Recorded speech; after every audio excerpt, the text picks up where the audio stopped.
میرے حضرت عبادت میں لطافت خوب رکھتے ہیں، رہے تقویٰ پہ چلتے ہیں، فقاہت خوب رکھتے ہیں۔ وہ بحر معرفت کے بحر الفت کے شناور ہیں۔ ونسلم على رسوله الكريم من يومنا هذا إلى يوم الدين. أما بعد فأعوذ بالله من الشيطان الرجيم. بسم الله الرحمن الرحيم. وهل أتاك نبأ الخصم إذ تصوروا المحراب. یہاں سے حضرت داؤد علیہ السلام سے متعلق ایک واقعہ ہے، وہ بیان ہو رہا ہے۔ اس واقعے میں بڑی افراط و تفریط ہوئی ہے۔ بائبل کے اندر، کتاب مقدس کے اندر اس واقعے سے متعلق ایسی باتیں لکھی ہیں، الامان والحفیظ، انبیاء علیہم الصلاۃ والتسلیمات کی طرف اس کی نسبت کرتے ہوئے عار اور شرم محسوس ہوتی اور کفریہ قسم کی کلمات، کفریہ باتیں۔ اللہ معاف فرمائے، یہ کتاب مقدس کیسے اس میں تحریف ہوئی ہے۔ یہ بائبل جو 36 کتابوں کا مجموعہ ہے، ایک دھاگے کے اندر بند کر دی ہیں سب تحریف شدہ۔ یہود و نصارہ اس پر ایمان لاتے ہیں، ہے تحریف شدہ۔ اور تحریف کی ایک مثال یہ واقعہ ہے۔ ہم انبیاء علیہم الصلاۃ والتسلیمات کو معصوم کہتے ہیں اور سمجھتے ہیں۔ انبیاء معصوم ہیں، گناہ کا کھٹکا بھی ان کے دل پر نہیں ہوتا۔ اللہ نے یہ مادہ ہی نہیں رکھا۔ اور اللہ معاف فرمائے، نقل کفر نہ باشد، کفر کو نقل کرنا یہ کفر نہیں ہے۔ حضرت داؤد علیہ السلام کے متعلق ان کتب کے اندر، کتاب مقدس اور بائبل جو کئی کتابوں کا مجموعہ ہے، اس میں تورات بھی ہے، زبور بھی ہے، انجیل ہے، 4 قسم کی اناجیل ہیں، اور اسی طرح پیدائش ہے، مختلف سلاطین، مختلف کتب ہیں۔ تو اس میں یہ واقعہ ہے، اور یہ واقعہ اس طرح لکھا کہ حضرت داؤد علیہ السلام کی 99 بیویاں تھیں، اور ایک پڑوسی تھا، اس کی بیوی کو انہوں نے دیکھ لیا، اور بڑی ناسبہ کلمات زبان پر بھی نہیں جا سکتے۔ تو ان کے دل میں آیا کہ اس سے شادی کرو۔ انہوں نے جو ان کا صحابی تھا اس کو ایک مقام پر بھیج دیا، الیاذ باللہ۔ پھر اس کے ساتھ انہوں نے یہاں تک لکھ دیا کہ حضرت داؤد جو اللہ کے نبی ہے، خلیفۃ اللہ ہے، جن کو ہم ابھی آئے گا اللہ کے خلیفہ۔ ان ظالموں نے کہا کہ انہوں نے بدکاری کی نبی کی طرف، یہ تو نبی پر۔ آپ قرآن پڑھتے ہیں، قرآن تو کہتا ہے کہ نبی وہ ہے کہ شادی نہ ہوئی ہو، شباب پر ہو، زلیخا جیسی عورت بلائے، نبی پھر بھی اپنا دامن ان شرارتوں سے بچا لیتا ہے۔ اللہ نے نبی کو معصوم بنایا۔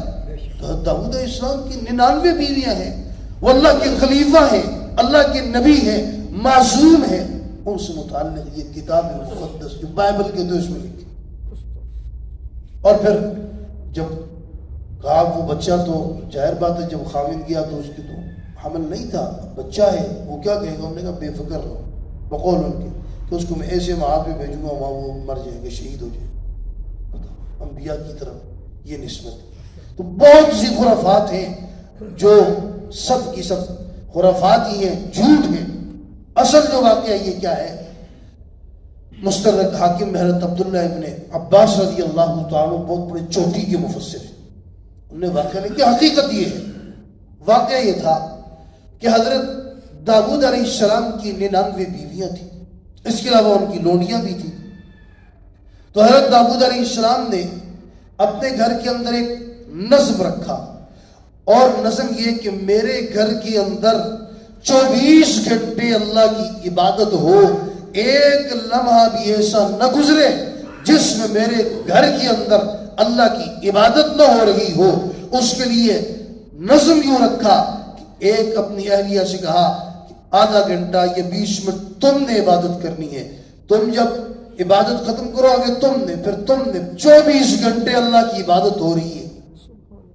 تہجد کے وقت خود اٹھتے, خود بھی عبادت کرتے. تو اس حسن انتظام پر خوش ہوئے, نازاں ہوئے کہ میرے گھر کے اندر اللہ کی 24 گھنٹے عبادت ہو رہی. جب اس پر نازاں ہوئے, اللہ کو یہ پسند آئی بات. اس پر یہ ہوا کہ اللہ کی عبادت میں لگے ہوئے تھے, دیوار پھلانگ کر اوپر سے 2 آدمی آ گئے. جب ان کو دیکھا تو ڈر گئے, یہ کیا ہو گیا, یہ کہاں سے آئے, اتنی بڑی اونچی دیواریں ہیں, باہر چوکیدار ہیں, یہ پھلانگ کر اندر آ گئے. جب ڈرے تو انہوں نے کہا ڈرے نہیں, ہمارا مسئلہ ہے, یہ مسئلہ آپ سنیے. وہ مسئلہ سنا, اس کی تفصیل ہے. فرمایا وَهَلْ أَتَاكَ, اور کیا آیا آپ کے پاس نبأ الخصم, خبر جھگڑا کرنے والوں کی, اذ تصوروا المحراب, جب کہ پھلانگی ان نے دیوار کمرے کی, محراب عبادت جس کمرے میں کرتے تھے اس کی دیوار پھلانگ کر آئے. اذ دخلوا علی داؤد, وہ داخل ہوئے حضرت داؤد پر, ففزع منہم, وہ ڈر گئے ان سے.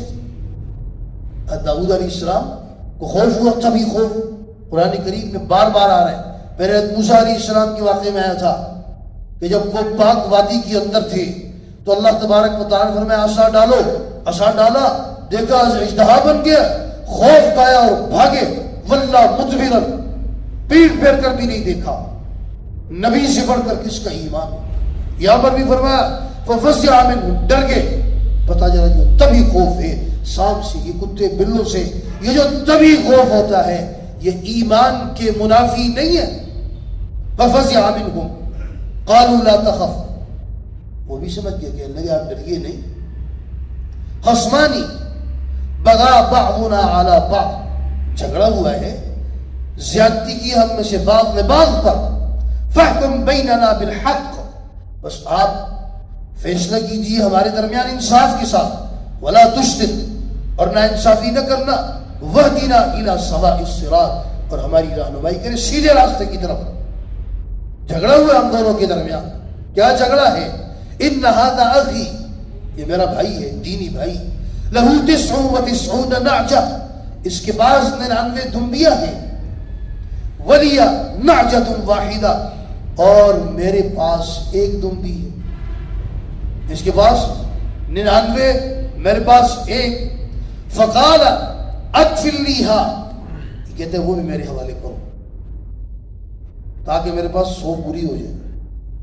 وعزنی فی الخطاب, اور وہ بات میں سختی کرتا ہے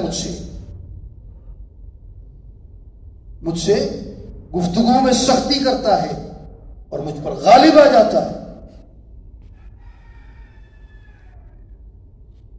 قال داؤد علیہ السلام نے لقد ظلمك بسؤال نعجتی, اس نے ظلم کیا ہے سوال کر کے, تم سے دمبی مانگ کر. الى نعاجه, تاکہ وہ اپنی دمبیوں کے ساتھ ملائے. وان كثيرا من الخلطاء, اور اکثر جو شریک ہیں, اکثر خلطاء, اکثر شریک, لیبغی بعضهم على بعض, وہ زیادتی کرتے ہیں بعض اکثر ایسے ہوتے. ہاں الا الذين آمنوا, مگر وہ جو ایمان لائے. وعملوا الصالحات, اور نیک عمل کرتے ہیں وہ لوگ. ورنہ وقلیل ما هم, ایسے لوگ بہت کم ہیں. وظن داؤد, اور داؤد علیہ السلام نے گمان کیا, سمجھ گئے, انما فتناہ, کہ بے شک اللہ تبارک و تعالیٰ کی طرف سے یہ آزمائش. فاستغفر ربہ, اپنے رب سے استغفار کی, مغفرت طلب کی. وخر راکعا واناب, اور سجدے میں گر پڑے اور اس کی طرف رجوع کیا. یہ آیت سجدہ ہے, جس نے سنی اس پر سجدہ واجب ہو گیا. اور اس کی وہی مسائل, وہی احکام ہیں جو نماز کے ہیں. باوضو ہونا, کپڑوں کا صاف ہونا, وقت ہونا.